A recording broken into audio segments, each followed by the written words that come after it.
on this beginning level allow us to start with the broad principle that life is something which can be developed and which we must develop. Some people don't think that they're able to develop themselves, and so they think they can depend on some God to do the developing for them.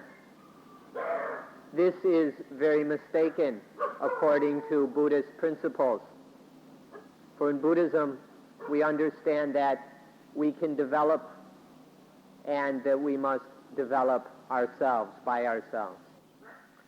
Actually, God can be understood in two ways, in two meanings.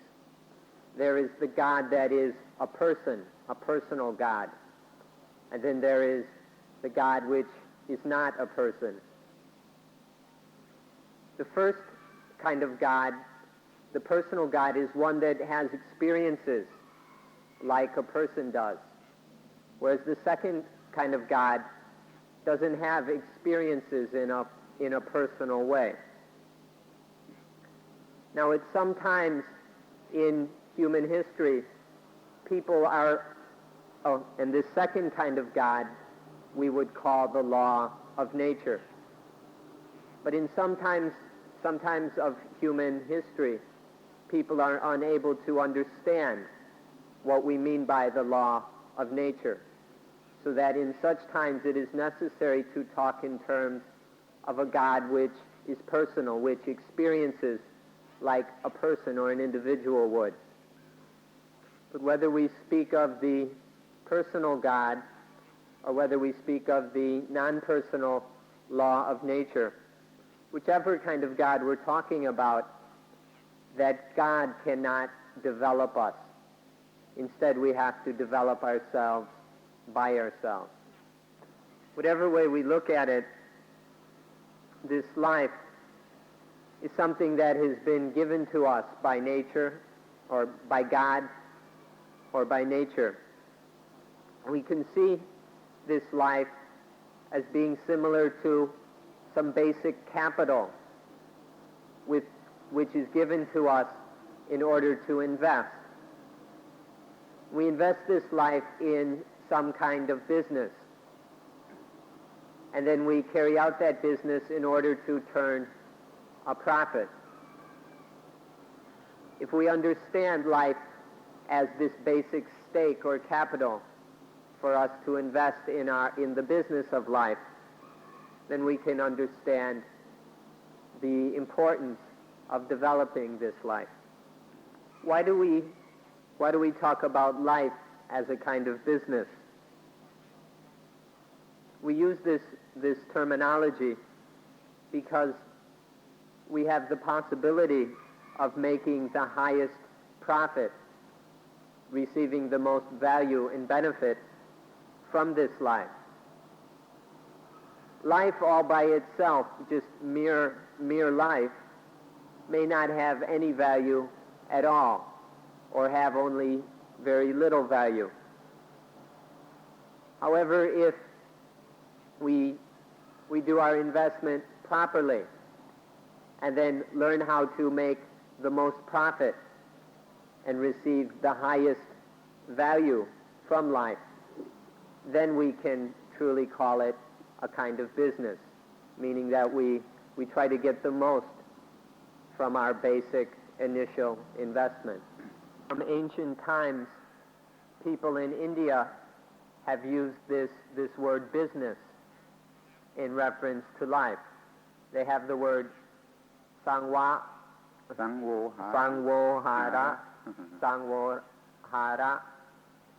which means to a kind of buying and selling, a kind of trading, or to operate a business in order to make a profit. And the idea is that one lives one's life and looks at it as a kind of business where one tries to get the most out of it until one is old, and then we turn over the business to our children in order to then experience a peaceful and wise old age. This meaning is an ancient one in India, and it's something which ought to be of interest to us today. And so we can either talk in terms of business, the business of life, or we can talk about developing life.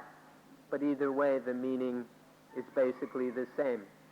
We have to do something so that there is increasing value in life, so that we get the highest return from life. And so it's necessary for us to develop this life. So what is the benefit or the result of this business of life, this development of life? First, we can say the first result is a life that is cool and peaceful. And then second, a life that is beneficial and useful for everyone. If we realize these two results, then we can say that we have received the highest possible profit from our lives, the highest kind of profit which we ought to achieve. This is the result. This is what ought to be the result of the business of our lives. So to have a life that is happy and peaceful and then beneficial for everyone concerned, that ought to be enough, shouldn't it? This ought to be sufficient for us. But nowadays people don't seem to be satisfied with just a simple, peaceful, cool life that is of benefit to everyone. Instead of just settling for a peaceful bliss, people are interested in all kinds of luxuries and excess, materialism and consumerism, and all kinds of things like that. This is because people aren't interested in a truly cool, calm, and peaceful happiness. And so they go and develop all kinds of materialistic pursuits and activities. All the development is merely material. And then in this way, and then this kind of development completely misses the point of what we need in life. For example, all the things going on, all the activities that are just chasing after material, sensual kinds of pleasures, just trying to accumulate possessions and everything. This completely misses the point of what our lives are really about. And so then we can never really find a true peace and happiness. This genuine peaceful bliss that we're talking about is neither positive or negative. But nobody is interested in such a thing. All that people want is what is positive, positive, positive, positive. And so they can't understand what real happiness, real peace is about. But here, this is what we're most interested in. The kind of real happiness that is free of both positive and negative. And this is the kind of happiness, the kind of peace that we can understand, that we can discover through the practice of mindfulness with breathing, which you are beginning to practice here. Please be particularly interested about the meaning of these words, positive and negative, especially being free of both positive and negative. The positive excites, it stimulates, it bubbles, it stimulates the mind. And then the negative deflates, depresses the mind. The positive leads to getting happy and feeling happy, whereas the negative leads to sadness and sorrow. Neither of these are peaceful, and neither of these are true happiness. So please be very careful to understand what is meant by the positive and the negative.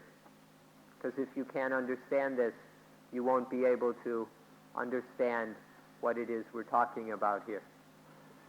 The thing that we're most interested in, which satisfies us, which makes us happy, is merely this thing we call the positive. This is what we're familiar with. This is what we want. And then because of that, the negative goes against our feelings. It grates on us. We don't want it. We want to avoid it. Neither of these are genuine peace and happiness. In fact, both of them are the opposite of being at peace. And so to understand genuine happiness, real happiness, we need to understand what it is to be free of positive and negative. We can take the mind itself as the basic standard or principle, the mind that is neither positive nor negative. By this we mean the mind that neither likes the positive nor hates the negative, the mind that is not caught up in either one. This mind that is free or empty of the positive and the negative is a mind that is truly at peace and is genuinely happy. So take this mind, this genuinely happy mind that is neither positive nor negative, as a basic standard. Anapanasati bhavana, the cultivation of mindfulness with breathing, that which you are practicing now, will help you to know the mind that is neither positive nor negative. So please be very interested in this practice in order to discover this mind which is genuinely happy. Anapanasati, mindfulness with breathing, can help us to have a mind that is pure. Anapanasati can help us to have a mind that is free of the positive and the negative, a mind that's free of any egoistic feelings, free of any sense of I and mine. Anapanasati, mindfulness with breathing, will help us to realize the fact of not self, that everything in our lives is not really a self. And it helps us to give up the feeling, the delusion, or the belief in I and mine.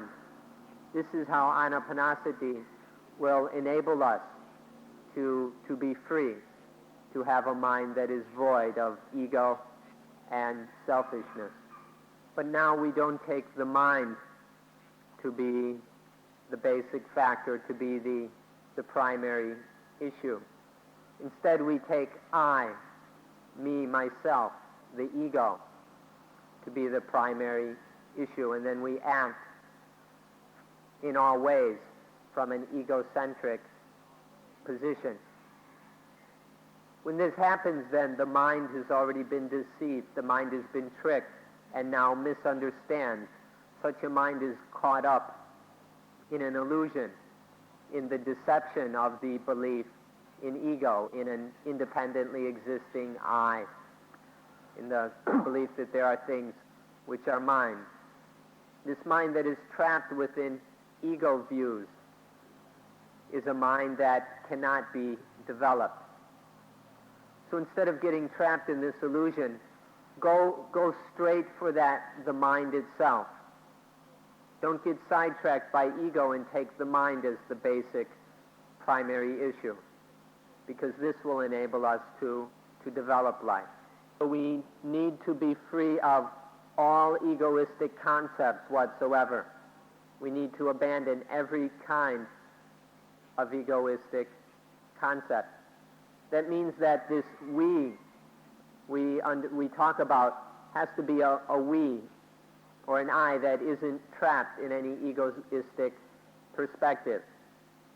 And so this gives rise to the rather strange sentence that we need to have a we that is not we.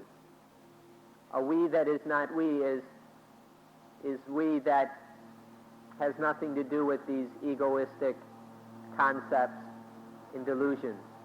This is what is necessary in life. So there is the we that is associated with egoistic concepts, and then there is the we that is not associated with any egoistic concepts. These two kinds of we are so different that they're even more different than if they were opposites. The difference is even more than being just opposites. The we that is free of egoistic concepts is just a mind that is pure, the mind by itself, a mind that is intelligent, open, a mind that is free.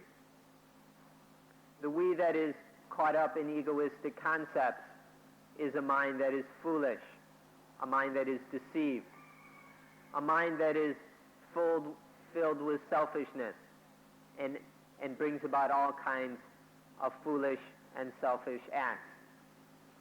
The difference between these two we's is immense, and you need to understand that difference. This we that is full of egoistic concepts is the we that we've got right here and now, this we that's sitting right here.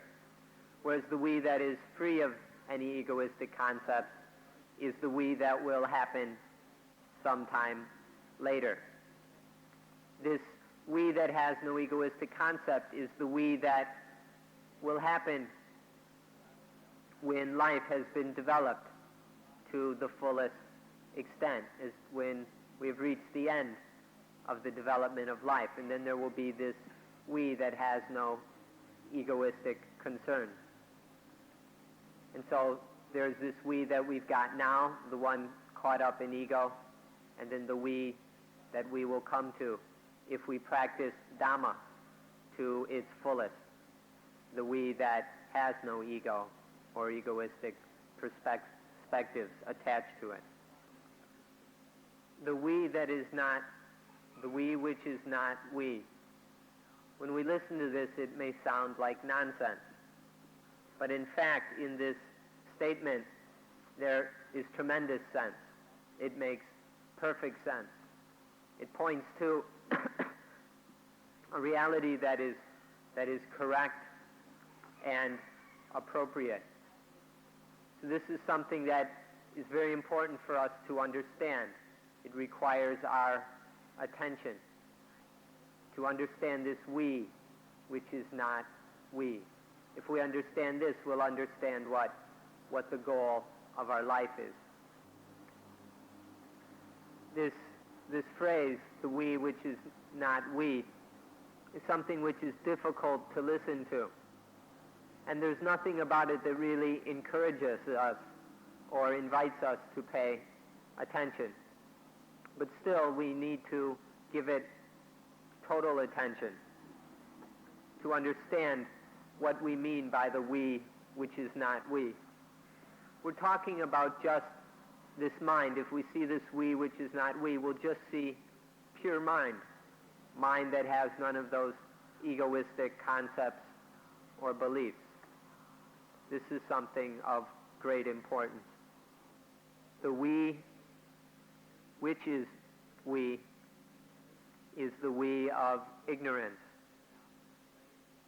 The we which is not we is the genuine we, the we of wisdom. This we that we talk about doesn't really exist. There's nothing really that is us or ours. But this is the nature of language in our world. In our languages, we have these words and we need to use them. And because of our ignorance, we don't understand the inherent falsehood and limitation of these words, we and our and us. And so we're deceived by them. We really believe in them. And then so we think that there really is a we which is we. And we don't understand that we is not really we, because we're deceived by this. we believe in these words too much. So we must understand how language works so as not to be tricked by it, not to believe everything that we hear. The Buddha and all enlightened beings use the word we. They use these everyday words like we and I and ours and so on. But when a Buddha or an enlightened being used the word we, they meant the we which is not we. But when ordinary thick ones like ourselves use the word we mean the we that is we. And we're tricked and deceived by this. So please hurry up and understand this matter. Understand the we which is not we. Understand what we're talking about here in order to be free and to have your own experience of the we which is not we. So we ought to understand where this we comes from. This we comes from a misunderstanding, a lack of knowledge, a wrong view, and being deceived. This we comes from what we call upadana, which is grasping and clinging at things in a foolish way.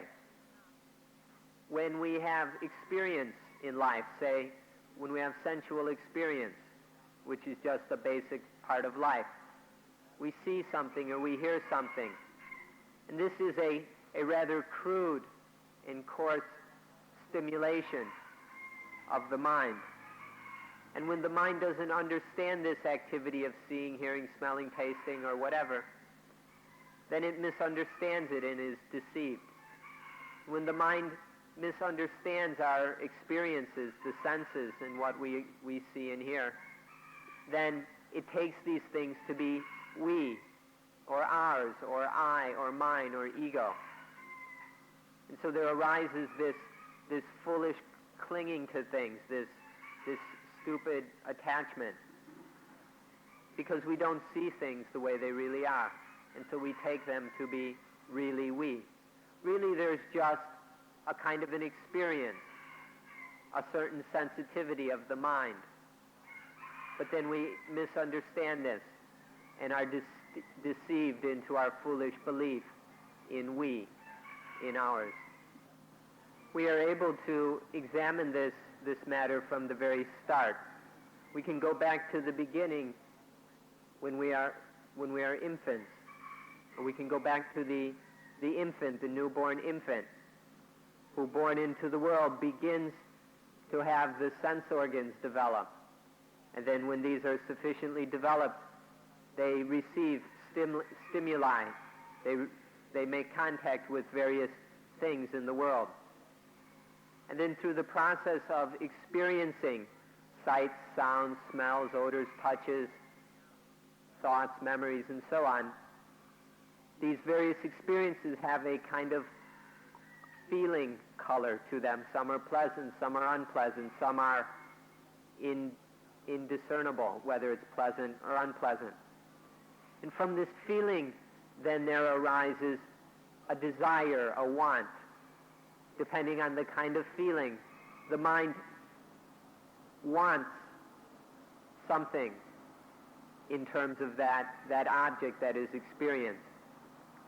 And then once there is this wanting, this desire in the mind, then there develops a sense of the we who desires, the desirer, the wanter. Notice that first there's just the want, the desire. But then there develops the wanter, the desirer. This is very important because this idea of the we who wants, or the I that desires, it's just an illusion. It wasn't there in the first place. This I, this we didn't exist from the beginning. But because of these various developments, there eventually, or at one point, arises this illusion, this image, this picture, this belief, identity of we, of I. But notice it didn't exist from the start. It just developed because of there being desire. First there is desire, and then the illusion of the desirer. So this is how the we arises. And it's important to see how it didn't exist from the start. It only is concocted later.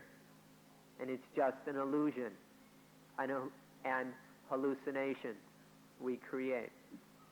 Let's examine this further when the infant has grown and is now a child that can walk. And the child walks and then clumsily bumps into a chair. And then the child gets angry at the chair. The child regards the pain that is experienced in bumping into the chair. This is taken personally as my pain or I hurt. And so, as we've just explained, the child creates the illusion of we. It views itself as a self. And then it gets angry. It gets angry at that chair. It not only has foolishly created a self-concept for itself, regarding itself, but the child also develops a self-concept regarding the chair. It sees the chair as a self. It gets angry at the chair and the kid even kicks the chair. This is how this foolishness grows and expands. Beginning with, we see ourselves as a self, as we. And then we go and see everything around us as selves. And so we get lost in this illusion which we create. And then further, the child is even taught to sink more deeply into this illusion. When the child bumps into the chair and gets hurt and angry, and then sits and cries and sulks, then the nurse comes by and goes and gets angry at the chair too, and hits the chair, kicks the chair for the child. And so this way the child's nurse goes and teaches and fortifies this sense of ego. Teaches the child to become even more stupid, to believe even more fully in this hallucination, this deception.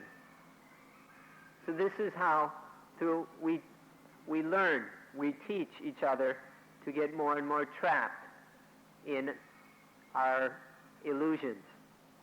In the West, are there such practices, such customs, where the nurse will go and hit the chair or whatever for the child which is crying?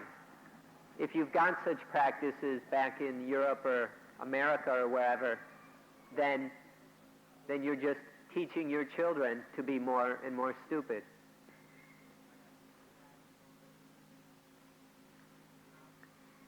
And so the deception grows and grows. The illusions get worse and worse. But never did this self really exist. At no point is this belief in self, belief in something that truly exists. This self is just created out of ignorance. It's just a product of our ignorance and our lack of understanding. And so this illusion begins with the child, the young child, and then it grows. And then it's supported and fortified and solidified by customs and culture and education. And so we become more and more foolish and more trapped in this deception, so that we're living in it all the time. We spend all our lives caught in this ignorance and this deception. And then there's a second matter as well. The first matter is this we, this self, this ego we invest so heavily in. And once this self has been produced fully by ignorance, then anything that comes into contact with this self, anything that gets into some relationship or association with this self becomes mine, that which belongs to the self, the possessions, the belongings of self. So there are these two things. First, the fundamental problem of I, and then from that there arises mine. Now the principal problem is the first one, this I, which is created by ignorance. And then the problem grows, expands, and starts pulling in all these things to be mine. And so this problem spreads like a cancer all over the place. Both of these, both self and that which belongs to self, I and mind, both of these need to be gotten rid of. The way to do so is to get rid of the basic one, to get rid of self. If we get rid of this illusion of self, then the illusion of mind, of possessions, of belongings will disappear as well. In mindfulness with breathing, the practice in the final stage of this practice is exclusively concerned with eliminating the illusion of self, getting rid of this self, and with it, the burden of mind. And so this is why we practice anapanasati, in order to be free of this burden of self and that which belongs to self, in order to know the we, which is not we. Then this foolishness of mind, of that which belongs to self, this gets even worse as well. At first there's just the mind that is pleasant, that we like. At first we take as our belongings the things we like, the things we want. But then this feeling of mind goes further, and we start to feel this way towards things we don't like, things that we disagree with, things that we hate even. And so then we end up with my enemy, ego's enemy. And so this problem of I and mine turns into positive and negative. The positive is sometimes the feeling of mine is towards the positive. Sometimes we identify with the positive. And then this foolishness goes so far as for us to identify with the negative as well, to identify with that which I hate, I don't want, I don't like, and so on and on and on. And so our mind is dimmed and obscured and messed up. It floats around in this confusion of positive and negative. This positive and negative goes on and on and on. The mind's lost, flowing along, drifting in this cloud of confusion. And so our mind is dimmed and obscured and messed up. It floats around in this confusion of positive and negative. This positive and negative goes on and on and on. The mind's lost, flowing along, drifting in this cloud of confusion. In the Pali language, the language which the Buddha spoke, there is the word atta and the word attaniya. Atta means self. And attaniya means concerned with self, or associated with self, related to self. So there's atta and attaniya. We could translate these as I and mine, but that's not really strong enough, because atta and attaniya are a little bit more ugly than that. We're talking about ego and that which ego grabs onto as its own. We're talking about we and ours, I and mine, ego and mygo. You can't have just me. You can't have just we, ego, self. Once there is atta, then there arises attaniya. As soon as we have a sense of self, then there are all the things concerned with, connected to, associated with self. And so there's I and mine, I go and my go, on and on and on. And we can't just take the positive. This foolishness gets so carried away. We're so stupid that we take the positive, the negative also. This atta and attaniya, it's not just the good things. We also get stuck with the negative, the so-called bad things. This is how this ignorance grows and grows until it becomes an incredible stupidity, and how we get trapped in all this I, in mine, we, and ours. So now you will understand how the positive and the negative depends on mine, which in turn depends on I. Now you can remember from the beginning that genuine happiness cannot occur when there is positive and negative. So if we want to be free of the positive and the negative, we must get rid of its sources. The positive and the negative arise from attaniya, from mind, the sense of possession, of claiming things as mine, as ours. And then this arises from atta, the sense of self, the illusion of self. So if we want to get rid of this positive and negative entrapment, then we have to get rid of that mind. And this means we have to destroy the self-illusion. So to get free, we have to deal with this basic illusion of self. And so this is why we take up vipassana. Vipassana is seeing clearly into the nature of things. We practice vipassana in order to see clearly that the self doesn't really exist. And if we understand this fully, if we experience this deeply, then the illusion disappears, and then we're free of the whole mess. When the mind is totally liberated from positive and negative through the destruction of this ignorant illusion of self, when we've accomplished that, when the mind is totally free of self, free of selfishness, free of positive and negative, then that mind is very cool. It's totally peaceful. It's empty of all defiling things. It's totally free and liberated. Nothing disturbs it.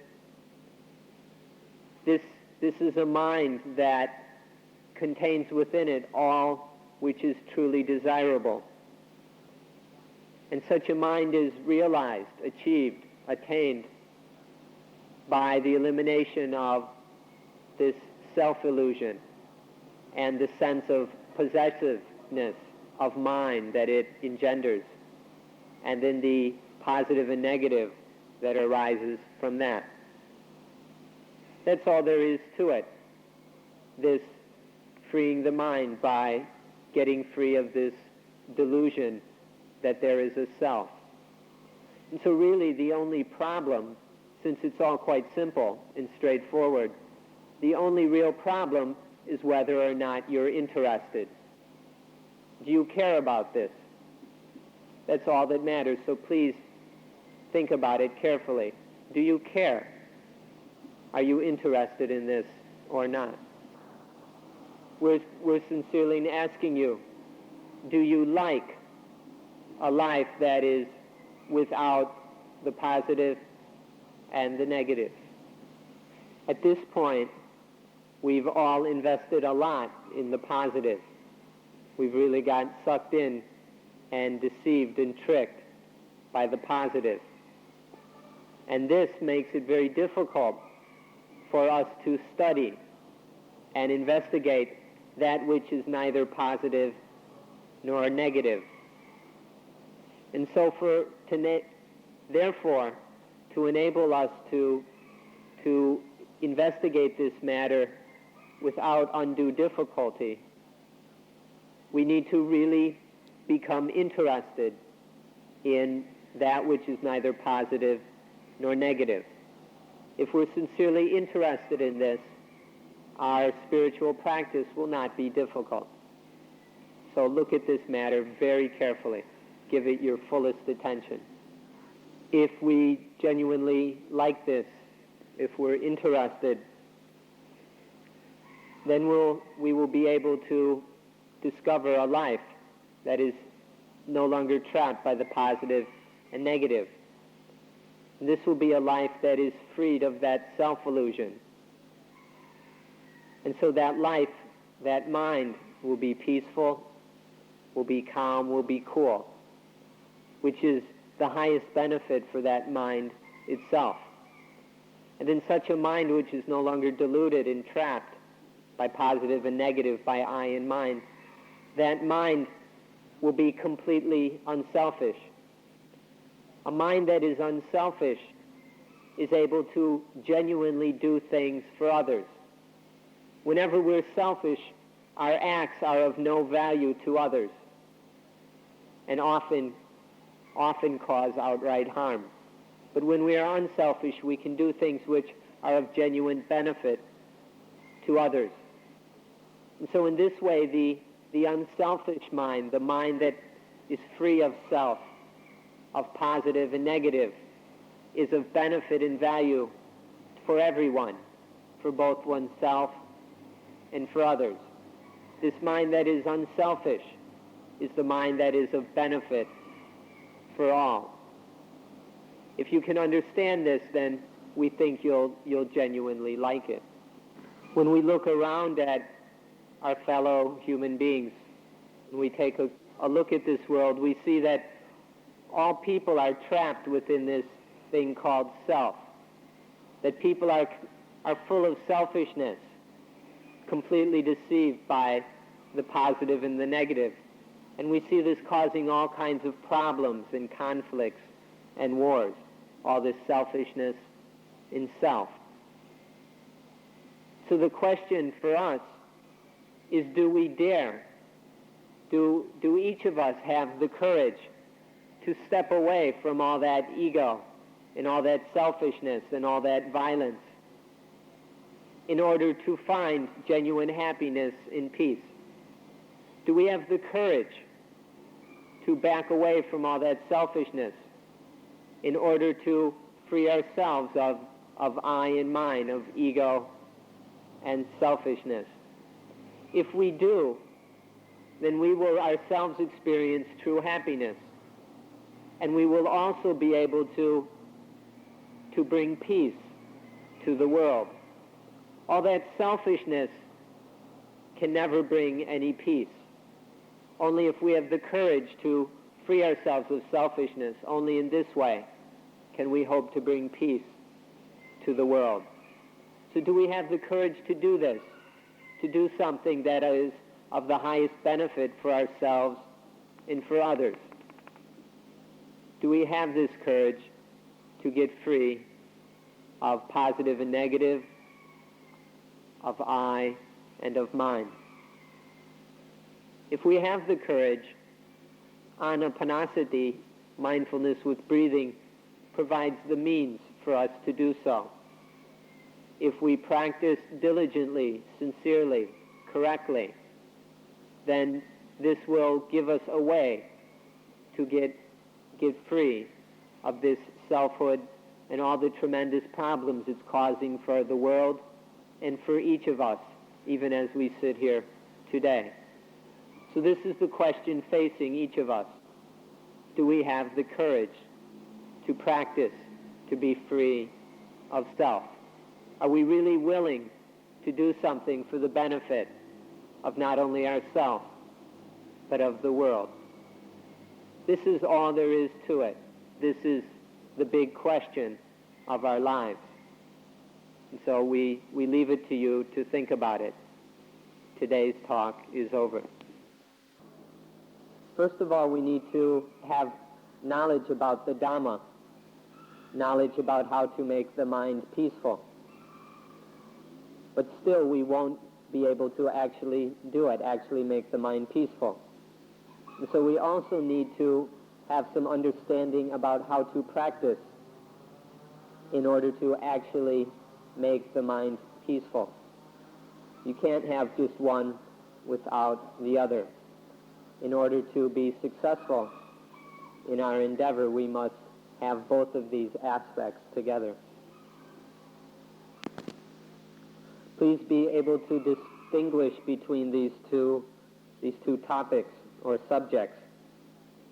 We need to have each of them and understand them clearly. The first one is to understand the basic facts of nature, to understand the Four Noble Truths, to understand the law of nature, itapajayata, or conditionality, to understand dependent origination, to understand impermanence, oppressiveness, non-selfhood, voidness, thusness, and so on. We need to have this understanding about the way things actually are. But then, to go with that, we must also have some practical knowledge about how to use mindfulness with breathing in order to actually bring about the direct realization and living in accordance with those fundamental truths. If we don't have both of these aspects or topics working together, then it probably won't be possible for us to meet with any genuine success. I'd like you to look at the current situation and see that the Dhamma is something necessary when the industrial age has achieved its highest level of development. When all this material, industrial, technological progress has occurred, we need the Dhamma in order to control that, in order to keep it within healthy limits and not let it get out of bounds. But if without the Dhamma, then things run wild and create all sorts of problems, as we're seeing today. If you examine this just a little bit, you can easily see that Dhamma is absolutely necessary when we have achieved such a high level of industrial and technological development. Let's look at the phrase, the highest development of the industrial age. This word industrial or industry refers to various tools, mechanisms, and so on that supply us with what we want and that make life easier, make life more comfortable. So this industry has supplied us with more and more tools to provide us with the objects of our desire in increasing numbers and to give us more and more comfortable lives where we can do things in incredibly easy ways, especially when compared with the past. For example, now every house has to have a washing machine, which can do the work of dozens of people in one day. One washing machine can wash the same amount of clothes as many people. Or we have vacuum cleaners, which can do the work of a whole lot of people. In this way, we've made our life easier and more comfortable. Not only just supplying our wants, but just enable just things that support our daily existence. These have become more and more easy. And now with all this advance and progress and everything becoming so easy and comfortable, where we have all kinds of money and we can buy all kinds of things and travel all around the world on our whims, what is the result of this? Does it result in peace of mind and heart, or does it result in headaches?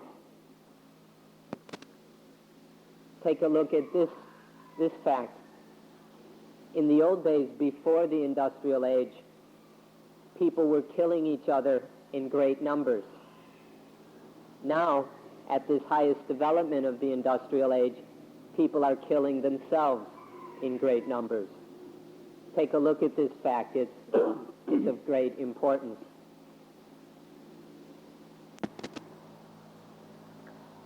If we look now that we have more and more things which fulfill our desires, please take careful note of this word, things that fulfill our desires.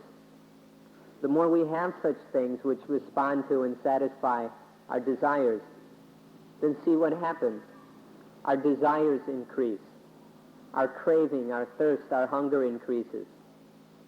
The amount of our thinking, our worrying, our planning, all these things increase. And when with all this thinking and worrying and wondering and planning, then it's like we're carrying a whole lot more things around in our minds. It's like we start picking up and carrying around very heavy burdens.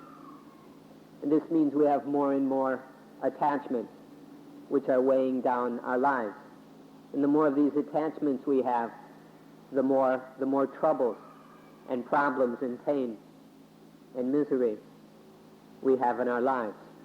Can you see the direct correlation between the increase in things fulfilling our desires and the increase in our difficulties, our problems, our conflicts, our traumas? The more there are these things which satisfy our wants, the more we can't find peace, we can't sleep at night, we can't relax, we can't even smile a real smile anymore. So the more we have these things that fulfill our desires, then the more troubles we have, the more problems we have. This is because we have more and more of these things.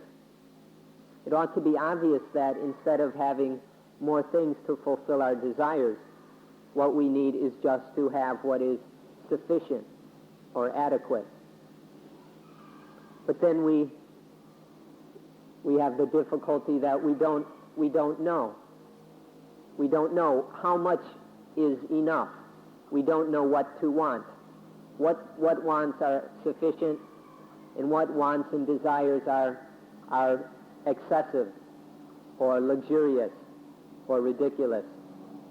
We don't understand this. And so when we don't know where to draw the line between enough and too much, then our desires always are too much, excessive, and luxurious. These desires have no limit. They increase on and on and on, as long as we don't understand, don't have the right kind of knowledge to know what is enough. So this again shows the importance of Dhamma. If we have an understanding of Dhamma, this will help us to know what is enough and what is too much. And then we can control our wants so that we only want what is proper and enough. And then we can get free of all these excessive, crazy, ridiculous wants that are causing us so many problems. This is how Dhamma can help us. Now, if we look at our friends, we'll easily see that they've got way too many things. If we look at the people around us, it's quite obvious that they have more than they need, that their wants and the things satisfying those wants are excessive and too much. But then if we look at ourselves, we'll never see it this way. When we look at ourselves, we never see that our own wants and our own possessions are excessive and too much. So don't bother looking at your friends. Instead, learn to look at yourself and learn to do so honestly and see whether your wants are sufficient or excessive. It's because of what we call avijja, or ignorance, not knowing, that we're unable to see what's enough. As long as we look at ourselves with ignorance, then we won't be able to tell the difference between sufficiency and luxury and excess. So we need to sweep away, get rid of that ignorance in order to be able to look at ourselves clearly, and then see what wants are wise and which wants are foolish and ignorant. So it's necessary to get rid of that ignorance. Ignorance leads to foolish desire. Note the adjective foolish. Ignorance leads to this blind, foolish, stupid want and desires. But when we want in a correct way, when there is the desire of wisdom, then there's not this problem of excess and luxury. So it's not just, don't get hung up on the word desire or want, but the important thing is it a foolish want coming from ignorance, or is it a wise want, which is correct? If this want is coming from ignorance, then it will always lead to excess, to luxury, and there will be no end to it. It will go on forever and will be perpetually hungry.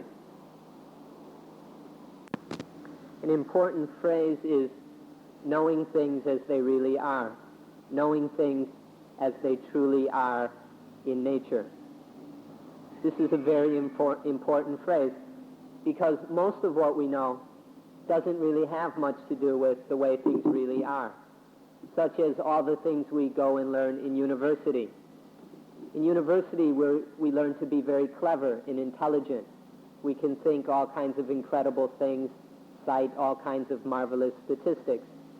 But very little, if any of that, has anything to do with the way things really are. We go and amass a lot of cleverness and knowledge so that we can get jobs and so that we can argue and do things like that. But in university, we're never learning the way things really are. So in this way, we don't have the kind of understanding which prevents ignorant desire. In fact, all that university learning just leads to more and more foolish desires, as we can see all around us. And so please give special importance to understanding the way things are naturally, the natural truth of things. And more you understand this, the more you'll see that this is never taught in university. Dhamma is to know correctly according to the way things really are in nature. In this Dhamma is to understand everything as they actually are in nature. In this word Dhamma, there are gathered many, many meanings. For example, God is included within the word Dhamma. We don't need to have some kind of God who we bow to and pray to and plead to give us this and give us that. We don't need that kind of God. But in the word Dhamma, there's the kind of God that is part of knowing how things really are in nature. And by understanding this Dhamma, we don't have to plead and beg and ask for help. This is the kind of Dhamma, the kind of knowledge we need, knowing things as they actually are in nature. To know Dhamma is to know how these things really are in nature.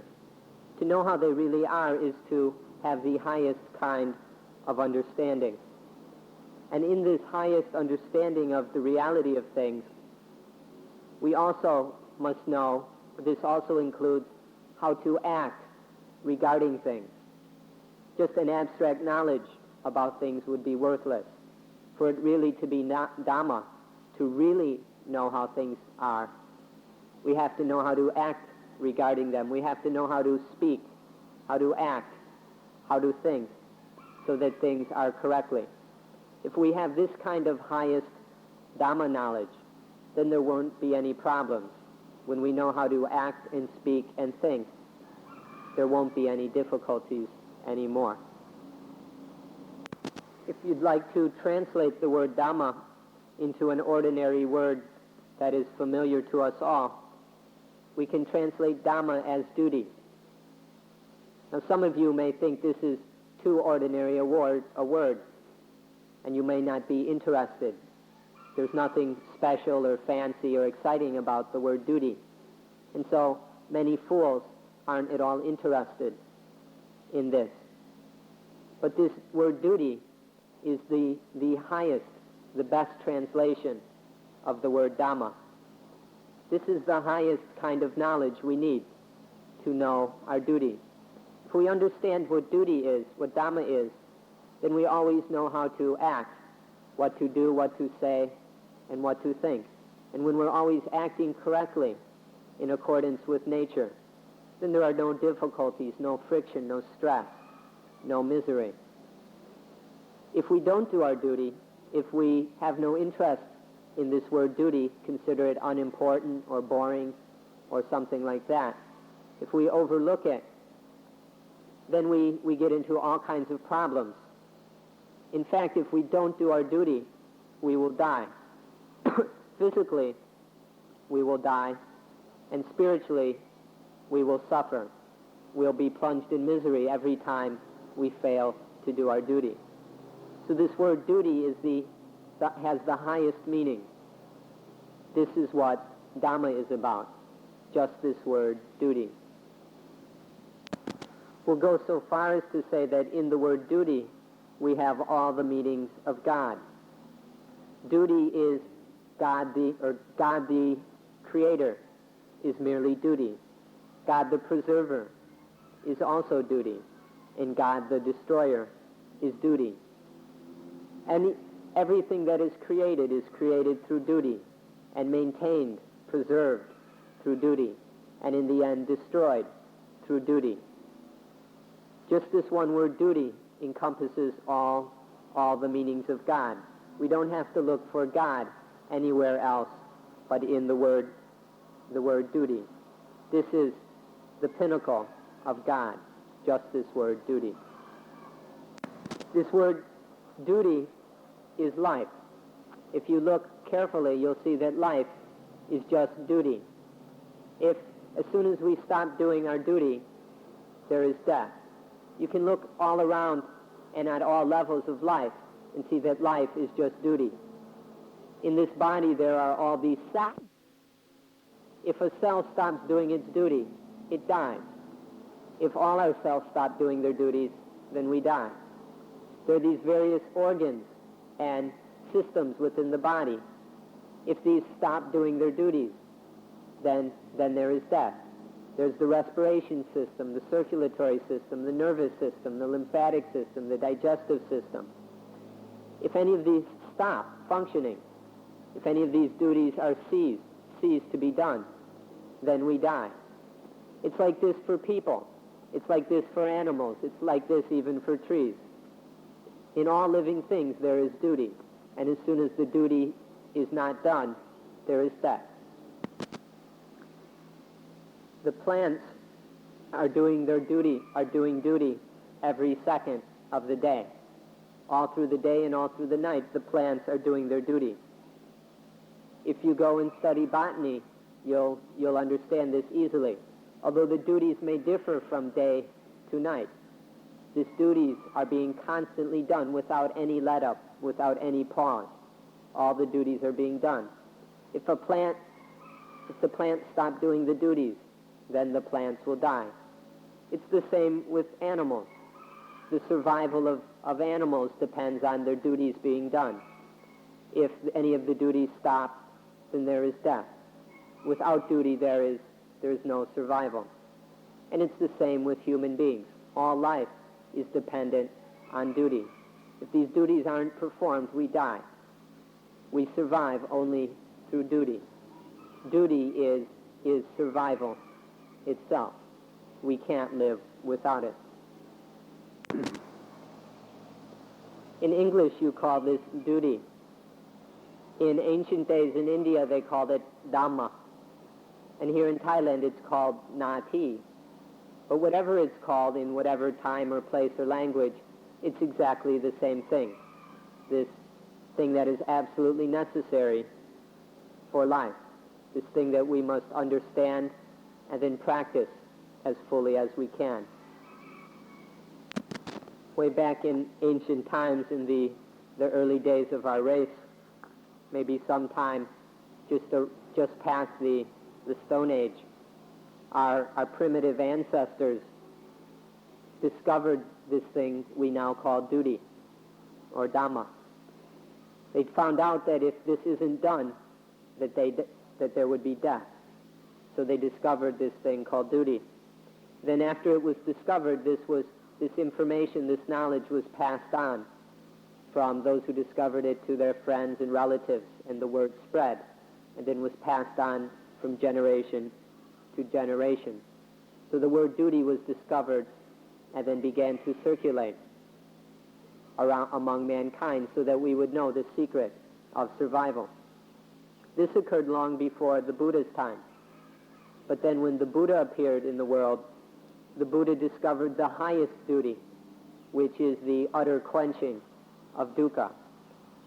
And then through discovering and then teaching this highest duty, we are all given the potential to realize this duty, which is the ultimate of, or the highest level, the most complete, the perfection of survival. You can see for yourself, without having to believe anyone, that this word duty means that which must be done. Duty means that which must be done. If it's not done, we die.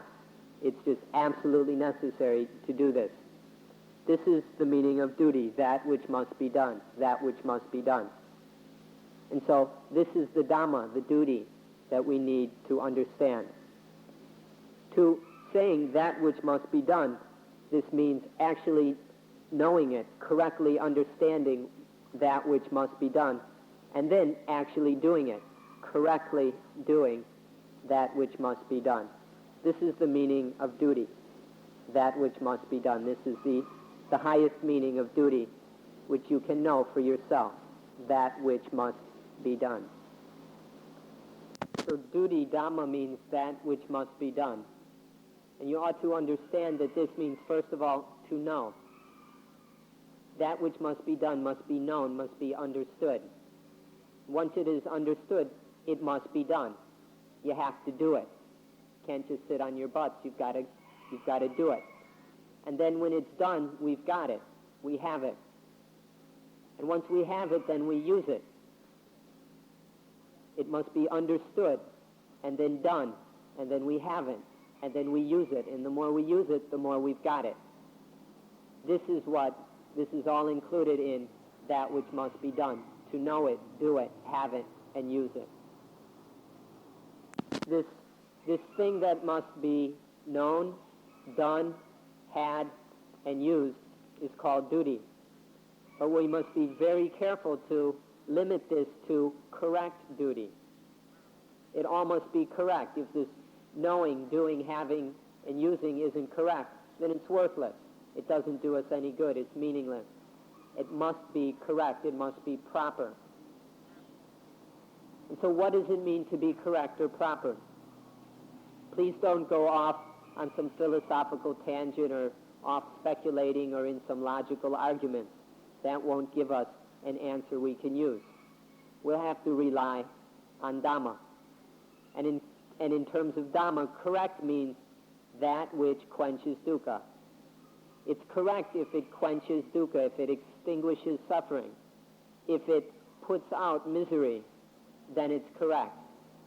Any philosophical or theoretical arguments are meaningless. All that matters is the practical result which you can experience right here for yourself, that it eliminates suffering, it quenches dukkha. Then it's correct. If the duty is correct, then it will solve all our problems. If it's incorrect, it's not worth a prayer. If you've heard about, studied about, and begun to understand the thing we call the Noble Eightfold Path, then you'll have a clear understanding of what this correct duty is. In the Noble Eightfold Path are all the necessary elements of correct duty.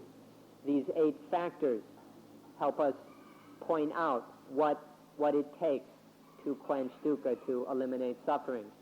And so to learn about this Noble Eightfold Path is very valuable because it will show us what the correct duty is.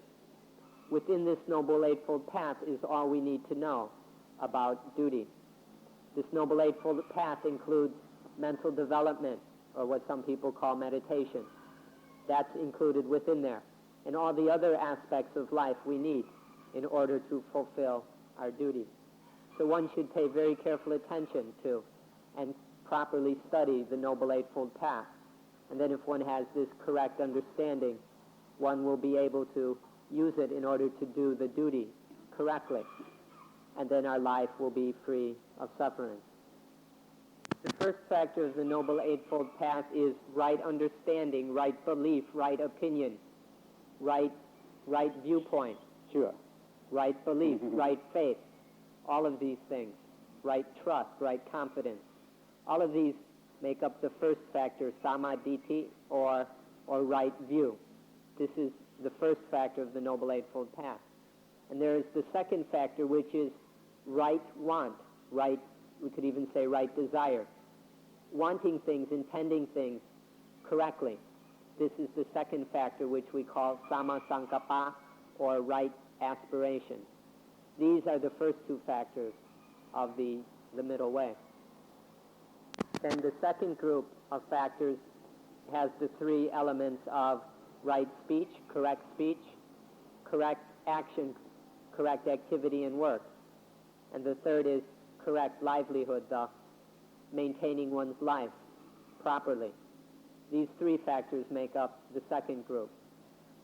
And then the last of the three groups are the three factors of right effort, right endeavor, right perseverance, right commitment, right determination. All these together make up right effort. And then there's right mindfulness, right sati, samasati, as you're practicing now, right mindfulness. And then there will be right samadhi, or right concentration, a mind that is firmly established, properly established, that is very stable and calm. All these together make up, there are these 8 factors of the Noble Eightfold Path. And individually, they're not yet correct. But when all 8 of them come together, then they're truly correct. And this is the fullest meaning of duty, of correct duty. So the Noble Eightfold Path are these 8 conditions of correct duty. These 8 aspects of correct duty together make up the path that we must travel along, that we must follow in order to fulfill our duty correctly. So to understand these 8 factors of correctness, these eight aspects of correct duty, will enable us to understand the word duty in the highest sense. In order to do this duty correctly, we have to act correctly. Our actions of body, speech, and mind must be correct.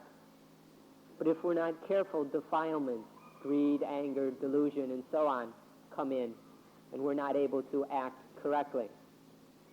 So then it's to prevent these things from taking over our bodies and minds, we have to control our bodies and minds. We have to make them. We have to restrain them and make them, sometimes even force them to do what is right. Self-restraint and self-control is absolutely necessary if we are going to act correctly. And if we don't act correctly, we can never do our duty. This system of anapanasati, mindfulness with breathing, which we're talking about here, which you've been practicing for the last 10 days, exactly this system will enable you to understand.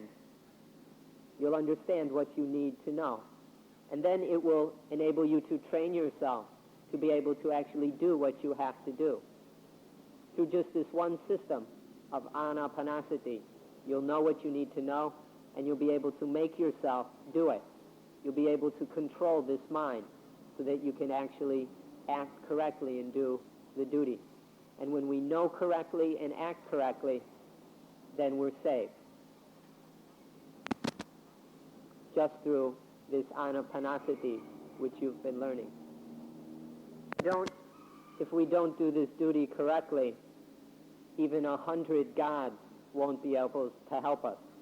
Excuse us for saying this, we're not trying to put down anyone's beliefs. But if we don't do our duty correctly, not even 100 gods can help us. We've already heard that God only helps those who help themselves. We all know that if we don't go and do the duty correctly, the gods can't even help us. So it comes down to we have to do this duty. If doing the duty is what helps us, doing the duty is what saves us. So by doing the duty, we help ourselves, we save ourselves. It doesn't matter, and the gods can't help us, or God can't help us, or whatever, unless we go and do this duty correctly. Once duty is done correctly, then that correct duty becomes God. This duty, as soon as it's correct, it helps us. And then there is the fullest meaning of God. Correct duty becomes God. For this reason, in Buddhism, we hold that Dhamma, or duty, is God. So by doing this duty correctly, then we will have the God that can truly, truly help us. This duty that is correct is our helper. This is what helps us. And so, because we do the duty ourselves, we're our own helper. We help ourselves. In all of the Buddhist scriptures, you can't find one instance where the Buddha said that we should rely on anyone else. There's not one place where the Buddha says we should even rely on the Buddha, or the Dhamma, or the Sangha. The Buddha never said anything like that. The Buddha only taught that we should rely on ourselves, depend on ourselves, help ourselves. All this stuff about people going to the Buddha for refuge, the Dhamma for refuge, the Sangha for refuge, all these ideas about depending on the Buddha, Dhamma, and Sangha, this is something we've made up for ourselves. The Buddha never said anything like that. The Buddha said, help yourself, rely on yourself by doing this duty, by doing Dhamma. The only thing we can rely on is this duty, our own, by doing this duty ourselves. This is what the Buddha taught. He never said anything about going to anyone else for refuge or for help. The Buddha spoke in Pali, but we'll translate it in English. And he said, you ought to rely on yourself. Don't rely on anything else. You ought to rely on Dhamma. Don't rely on anything else. Relying on ourselves, relying on Dhamma, means relying on duty, on doing our duty. This is what we can depend on. This means this includes practicing, or through practicing anapanasati, then we have the four foundations of mindfulness. And by relying on ourselves through this practice of mindfulness with breathing, on these four foundations of mindfulness, then we have the duty that we can actually depend on. So thus, the highest thing that there is, the supreme thing, is duty, is Dhamma. The Buddha himself proclaimed that all Buddhas, all those who know, all the ones who know, honor duty. All Buddhas honor duty. The Buddha honored duty above all else. This duty is the highest thing, the supreme thing. It's that through which we quench all dukkha and are saved. This is the thing most worthy of our attention, the thing we must know and do and have and use.